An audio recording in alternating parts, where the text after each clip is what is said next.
All right, what is going on, people? You know that sound. It is the Unfiltered Band means yes. Welcome back. Another impromptu live episode of Unfiltered right here, right now. Officially, this will go down as number 176. We do a little roundup on a Monday of the World Baseball Classic. And always classic, our Unfiltered Band. And thank you. And thank you for jumping on board the Unfiltered Revolution. Easy to do so.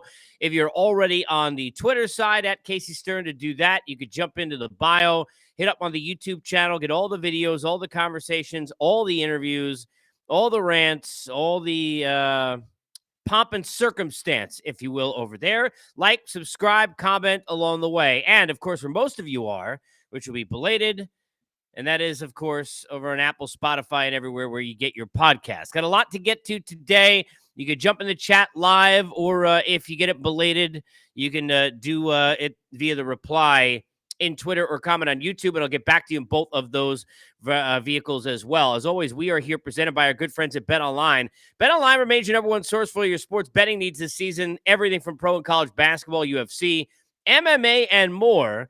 You'll always get the latest odds, team matchup info, player news, and game trends over at BetOnline.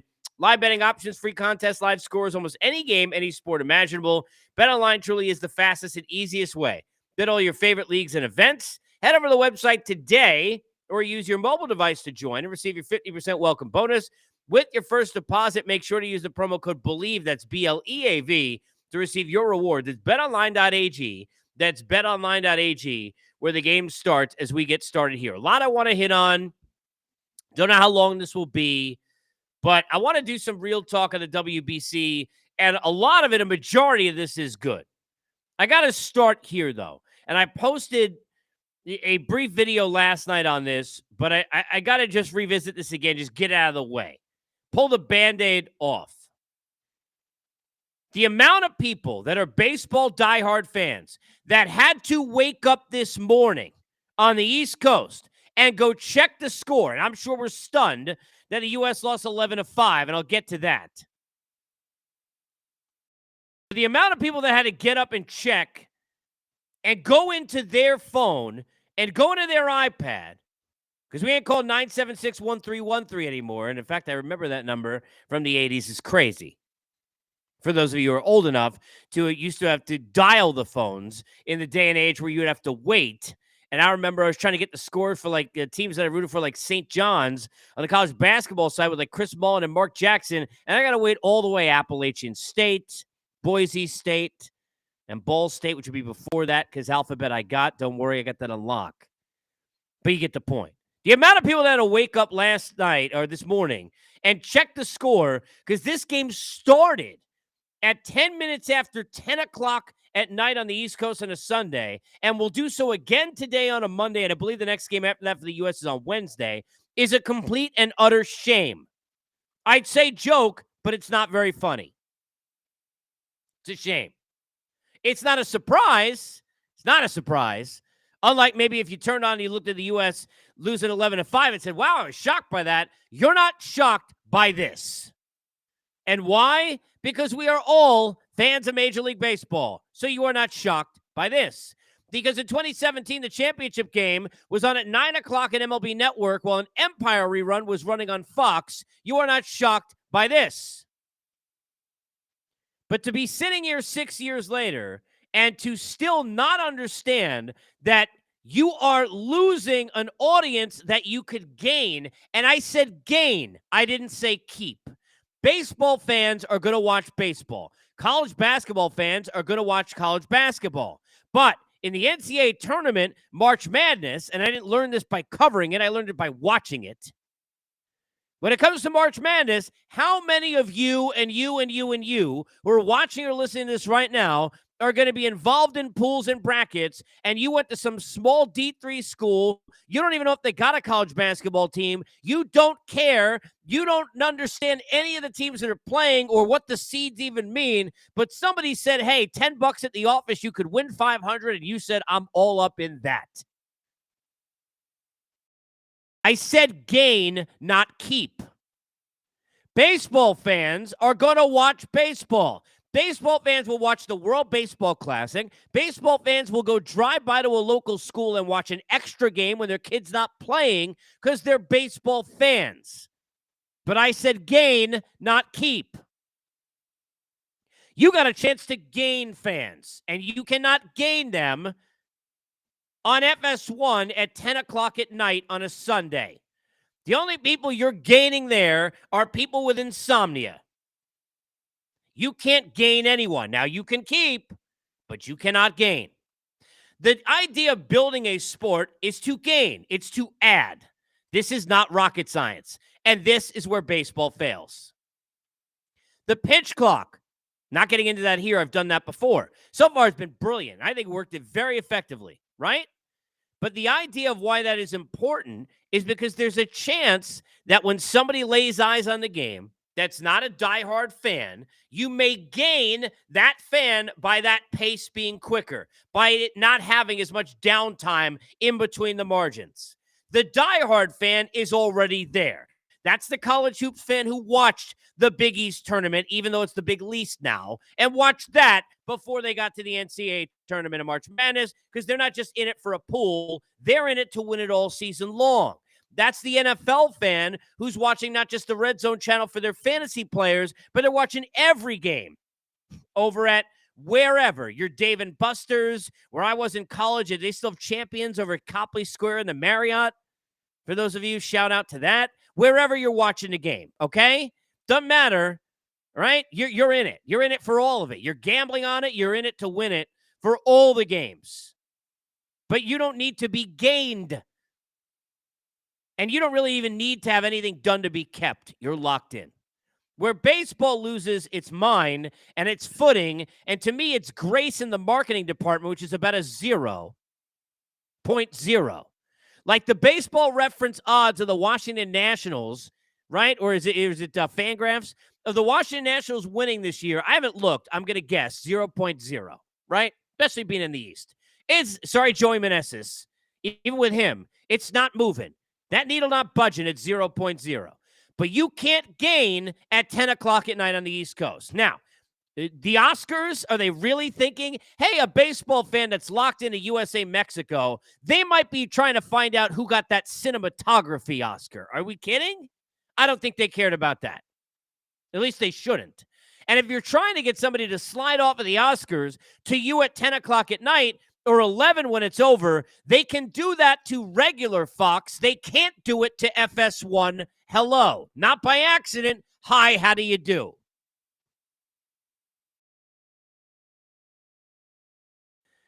Selection Sunday. Great games leading up. Find out who's popping bubbles, who's stealing spots, and all of that. And I love all that, right? But at the end of the day, a baseball fan would have watched Venezuela against Puerto Rico at 4 o'clock in the afternoon and then watched 7 o'clock USA Mexico, and there would have been no problem. Nobody would have missed any of that for the selection show. If there are alums of teams that are sitting there being picked, there's a chance, a very, very, very small chance, that they would have been maybe on 2 TVs or watching one on their iPad or their phone, because we're in 2023, not 1983. And you can do that. You don't need to worry about Selection Sunday. You don't need to worry about my guy Seth Davis and the rest of the crew, my old friends at you don't need to worry about any of that. You don't got to worry about the title game in the Big Ten or whatever tournament is coming down the stretch of that day, because the baseball fan is going to watch it anyway. But you know what you could have done? Gain, not kept? You might have gained fans, because you sit there at Fox, right, at 4 o'clock in the afternoon on a Sunday, and I'm sitting there and I'm flipping through. I don't care about college basketball. Wait, what's that? U.S. flag? What's that? Venezuelan, Puerto Rican flag? What's that? These fans, it looks like Michigan, Ohio State with the atmosphere. Is this the World Cup? What is this? And you're staying there, because I don't even ski and I watch the moguls. I can't do anything symmetrically in my life, and I'll watch synchronized swimming, and I'm not even a good swimmer. Why? Because of this. Because we all have that pride. Because we all are there. I'm not a figure skater. I can tell you that I was sitting there every moment through Brian Boitano, Christy Yamaguchi, and a million others. Why? Because it's the U.S. Now, that's not U.S. versus other countries. I don't care what country I say root for. You represent, right? It's the passion of that that's different. It's the passion these players are showing you is different. And to not get that in the noggin, hello, McFly, going back to the 80s and now back to the future is just dumb. There isn't a better word, okay? It's just dumb.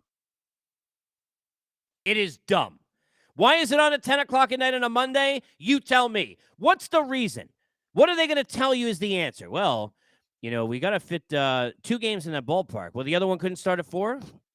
We force Colorado Rocky fans every time they're in the playoffs for them to watch a game that's on at 2:30 Eastern time, which I think math-wise is 12:30 back by them in the afternoon. I remember because I remember covering a going way back machine in 2007, and I'm sitting there in every Rocky. I'm like, man, this schedule sucks. Like Rockies Diamondbacks, I think it was, right? And I'm like, what in the world is going on? Like Brandon Webb throwing the first pitch, and like nobody even cares about this game. That's unfair. I get it. Those fans got to deal with it. So you're telling me we can make those fans do that, but we're worried about 19 people in Great Britain who literally had such an idea their team was playing this game that they used the font at like a 0.3 on their own jerseys, mind you. It is about gain, not keep. You can't gain at 10 o'clock at night. I'll leave that there on the side. Point made. And the reason why I get so emotional about it is because I had somebody, and I'm sorry, this is unfiltered, not filtered. I had somebody, a longtime listener of mine, right? And I always used to say on SiriusXM when I would say things like this, I'd say, but I love you. But I had somebody acting like an idiot, like a complete moron. Sorry, tweet me yesterday, and I know it is a long-time listener of my show, writing me, so I'm clearly a moron then, writing me saying, and I wrote this down because I want to bring it up, nobody cares about the WBC.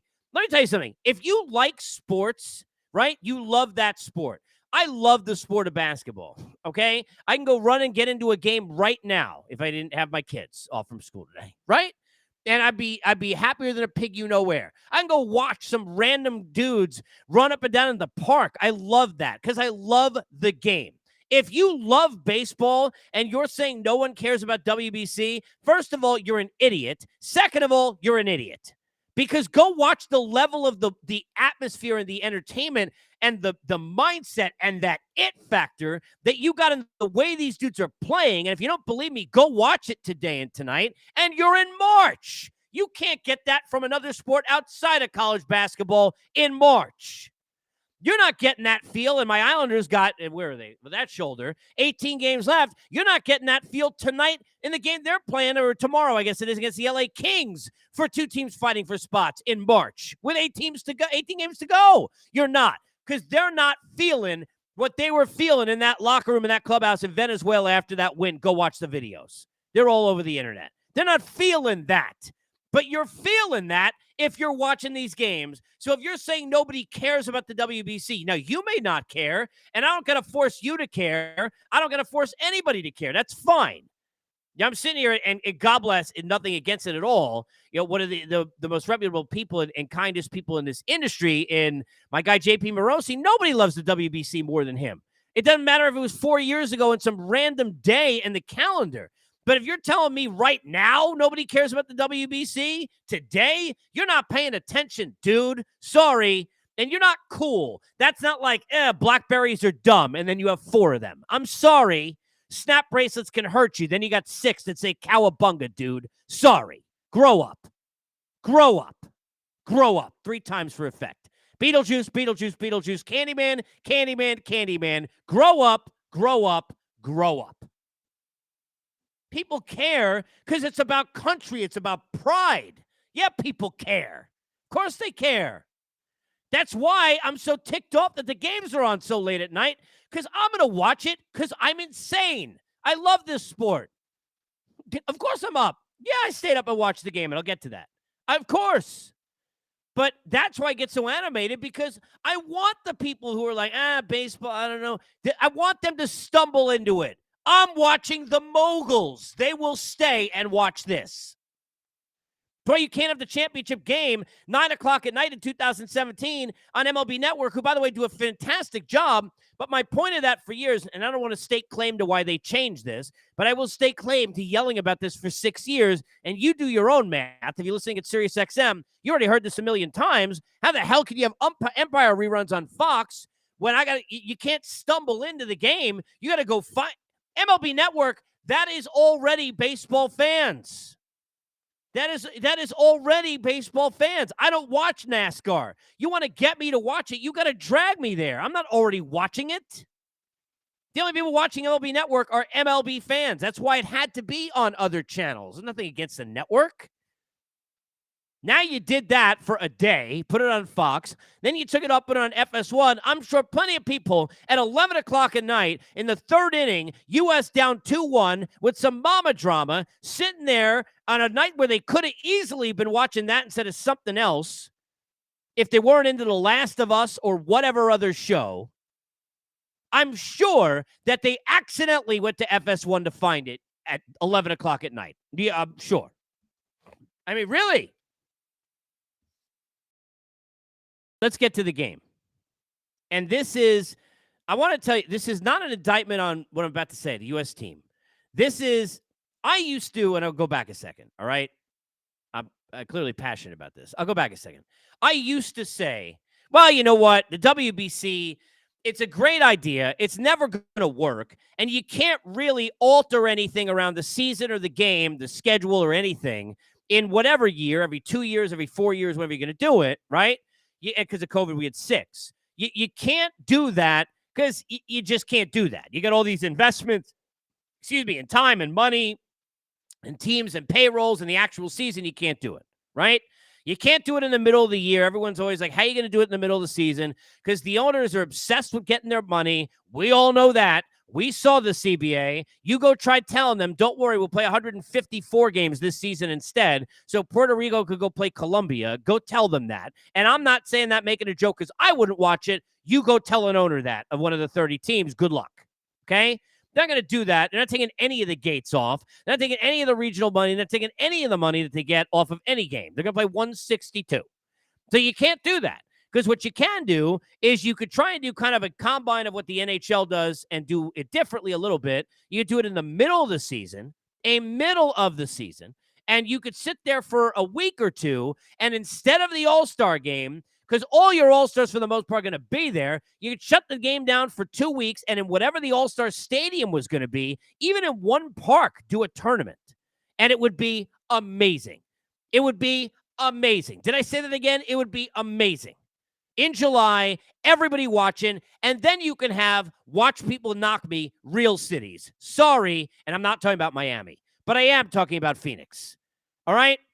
I was there in 2007 when Brandon Webb, in that game I just referenced, let's circle back to that, and on the screen with 3-2, 2 outs in the first inning, they had to tell people to stand up.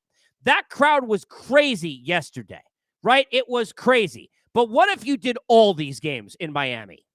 How would it be then? What if you had some games in New York? What if you had games at Fenway Park? What if you had games at Wrigley Field? What if you had games in St. Louis, in baseball-dominated cities? Then what would happen? It would be nuts.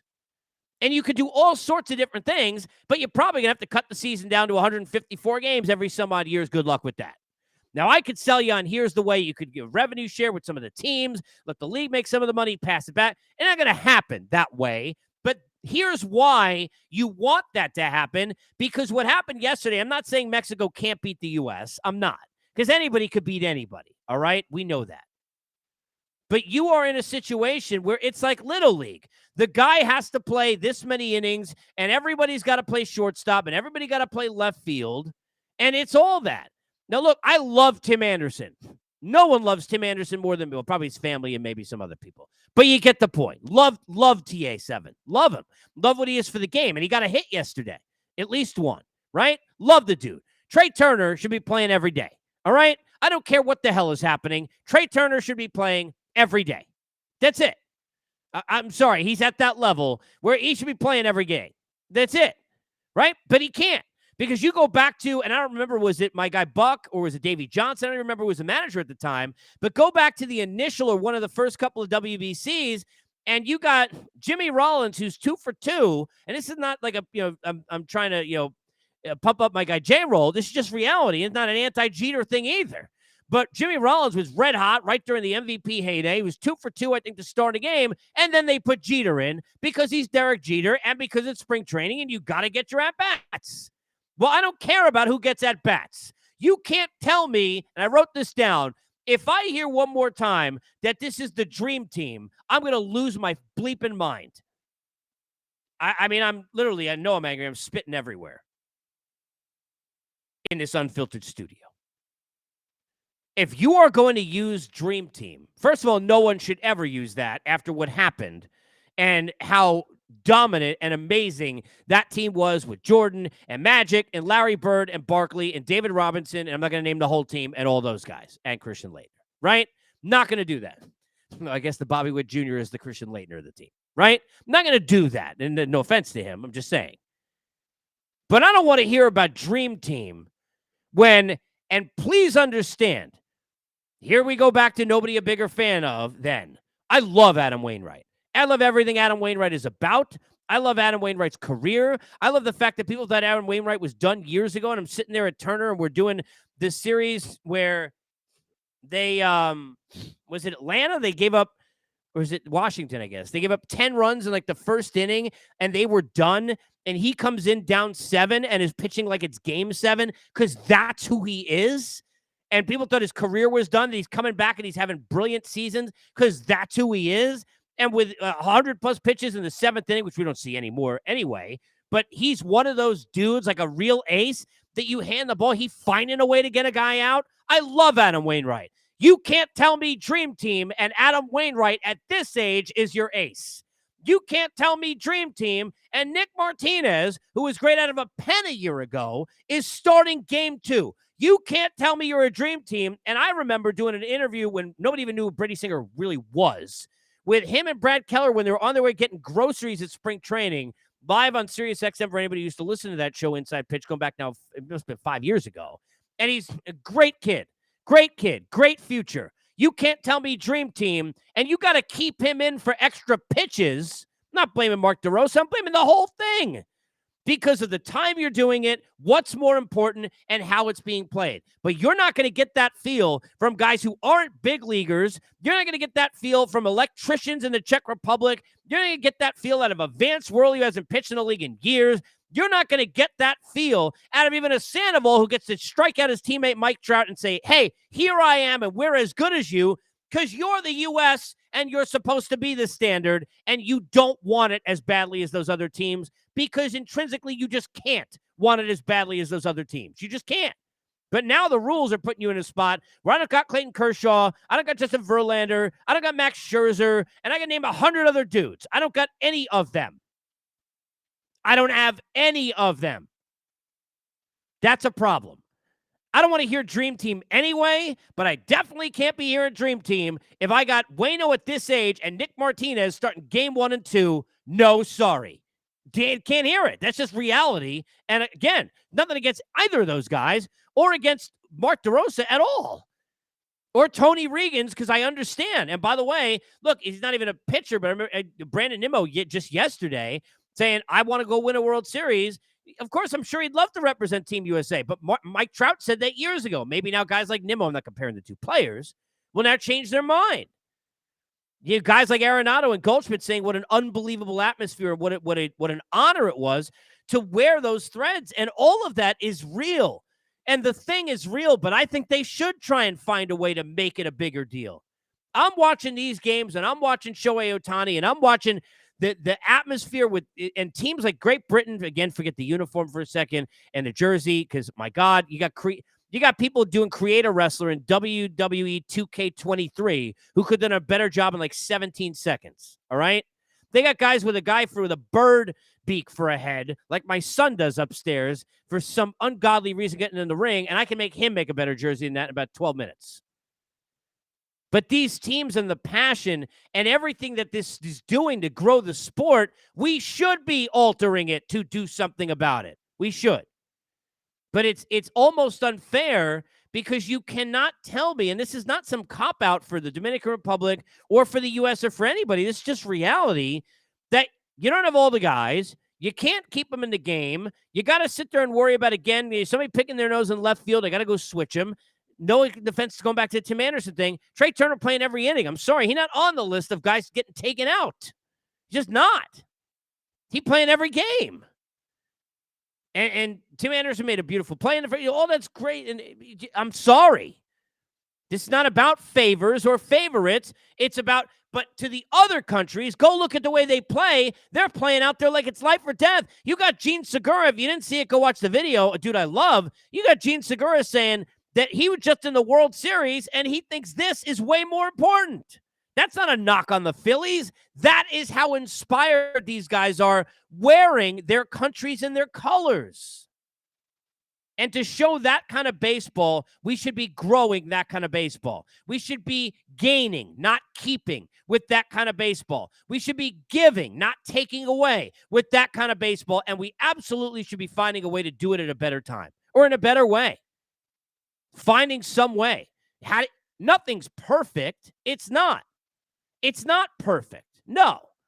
But you got to find a little bit of a better way than hamstringing these guys when they're not ready, when they're in the midst of them trying to kind of get ready, and the team's got all these rules. These managers got, everybody got 17 pages of you're allowed to do this and you can't do that, and you got a pitching coach who could be texting you and drunk dialing you the second that you do anything wrong. You can't have that. Can't have that. Just can't. This comes in from Alexander. He said, dude, watching Chinese Taipei, a country who didn't make it out of group, and their fan base going crazy made the WBC a real thing to me. Look, it's real. The passion is real. This is fun. It's entertaining. And it's baseball when you could have on Saturday, right? Yeah, and Sunday, right? And still, look, the first four, and I covered it and did it for 3 years. It's great. Not starting with till Wednesday. Usually Wednesday, was it Tuesday, Wednesday, or it's Wednesday night, whenever it is, right? You got time. It's all you. You're the only sport. You could monopolize everyone. USA, Canada should be on everywhere, but it won't be. That's a problem. It's not about keep. It's about gain. But this baseball, this brand of baseball, it's beautiful. It's fun. It's entertaining. Yeah, I stayed up. And by the way, this idea that, like, this is what the other thing I love about baseball, right? People are like, nobody cares about the World Baseball Classic. And then I saw, because of course, I got Met stuff come across my timeline all the time. I saw, well, yeah, the moment's too big for Jeff McNeil, who went 0 for 2, or like, this guy got to be out of the lineup, or that guy got to be out of the lineup. These guys are in spring training mode, excuse or not. They just are. And what was Goldschmidt 1 for 13, I think, his first time around? They got to jump into Game 7 mode, and they're feeling the pressure. There's no pressure on, and it's no offense at all. It's just reality. No pressure on Colombia. No pressure on Canada. Not for this. There is for hockey. Not for this. Not for this. They're supposed to be playing with the U.S. There's no house money for the U.S. or for the Dominican Republic. They're supposed to be in it to win it. So when you get thrust from, like, hey, you're kind of hanging out, really just trying to play 3 innings, go change early and go get out to your golf game, which is what life is in Florida or in Scottsdale, and I covered it for 20 years. That's what it is. That's what it is for those guys. Get their body ready, sure, but if they're at the level of these guys, they're not fighting for jobs. They give you all the stuff they want. Their attitude is get their body ready, not get hurt, and be ready for opening day when it counts. Well, you got to jump into Game 7 when it counts, boom, right off the bat, and that's not easy. And it's going to make it that there are going to be upsets. It's going to make it, by the way, where this isn't 4 out of 7. USA playing in Mexico in a series, in a 7-game series, and there's no guarantee of that either. I get it. They feel much more comfortable, but you don't have that luxury because everybody's squeezing everything in to not affect the baseball season. We don't want guys to get injured. We don't want this. We don't want that. You go tell me, you go watch the atmosphere in that crowd of Miami yesterday. You go watch the guys were playing for Venezuela, and you go tell me they look like they were willing to give limbs to go win that game, and you go tell me the World Baseball Classic doesn't matter. It does matter. People do care, but you have to use it to gain fans. You have to use it to spread the culture of this great sport. And that is where That is where right now, not in the baseball, that the World Baseball Classic is showing its failures and its weaknesses. Right there. You can show ours, strengths, whatever you want. Bring them to us. Apple, Spotify, everywhere you get your podcasts. Twitter at Casey Stern. Bio to get to the YouTube channel. And, buy or sell all our topics. We want to hear you get involved. Like all the videos. We'll continue. That is episode 176 in the books, as always. Unfiltered. Live or not. Brought to you by good friends at BetOnline.